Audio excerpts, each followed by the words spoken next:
ಮನೇಲಿ ರೇಷನ್ ಅಕ್ಕಿ ಇದ್ರೆ ಸಾಕು, ಇಂತಹ ರುಚಿಯಾದ ತಿಂಡಿನ ರೆಡಿ ಮಾಡ್ಕೋಬಹುದು.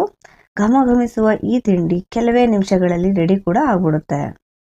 ಹಾಗಾದ್ರೆ ಬನ್ನಿ ವಿಡಿಯೋ ಸ್ಟಾರ್ಟ್ ಮಾಡೋಣ. ಮೊದಲು ಅಕ್ಕಿ ಮತ್ತೆ ತೊಗರಿಬೇಳೆ ಸೇರಿಸ್ಕೊಂಡು ಚೆನ್ನಾಗಿ ಹುರ್ಕೊಬಿಡ್ಬೇಕು. ನಂತರ ಇದಕ್ಕೇನೆ ಜೀರಿಗೆ, ಮೆಣಸು, ಹಿಂಗು, ಉಪ್ಪು ಸೇರಿಸ್ಕೊಂಡು ಮತ್ತೆ ಸ್ವಲ್ಪ ಹುರ್ಕೋಬೇಕು. ಮತ್ತೆ ಇದನ್ನ ಸಪ್ರೇಟ್ ತಕೊಂಡು ಸ್ವಲ್ಪ ತಣ್ಣಗಾಗಿಡಬೇಕು. ಮತ್ತೆ ಕಡಲೆಬೇಳೆ, ಉದ್ದಿನಬೇಳೆ, ಸಾಸಿವೆ ಹಾಕೊಂಡು ಚೆನ್ನಾಗಿ ರೋಸ್ಟ್ ಮಾಡಬೇಕು. ಯಾವುದಕ್ಕೂ ಎಣ್ಣೆ ಹಾಕಂಗಿಲ್ಲ ಇನ್ನು.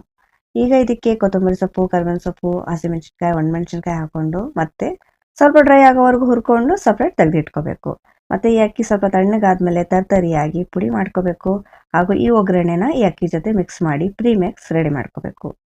ಈ ಉಪ್ಪಿಟ್ಟು ಪ್ರೀಮಿಕ್ಸ್ನ ನೀವು ಸ್ಟೋರ್ ಮಾಡಿ ಕೂಡ ಇಟ್ಕೋಬೋದು. ಯಾವಾಗ ಬೇಕೋ ಆವಾಗ ಎಷ್ಟು ಬೇಕೋ ಅಷ್ಟು ತಗೊಂಡು ಉಪ್ಪಿಟ್ಟು ಮಾಡ್ಕೋಬೋದು.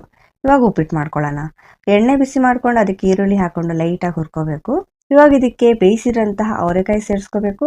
1 ಕಪ್ ಅಷ್ಟು ಪ್ರೀಮಿಕ್ಸ್ ಹಾಕೊಂಡು ಮಿಕ್ಸ್ ಮಾಡ್ಕೋಬೇಕು. 1 ಕಪ್ ಅಕ್ಕಿಗೆ 3 ಕಪ್ ನೀರು ಹಾಕ್ಬಿಟ್ಟು ಒಂದ್ಸಲ ಉಪ್ಪು ಚೆಕ್ ಮಾಡಿಕೊಂಡು ಕುಕ್ಕರ್ ಮುಚ್ಚಳ ಮುಚ್ಬಿಟ್ಟು 1 ವಿಷಲ್ ಹಾಕ್ಸ್ಕೋಬೇಕು ಮೀಡಿಯಂ ಫ್ಲೇಮಲ್ಲಿ.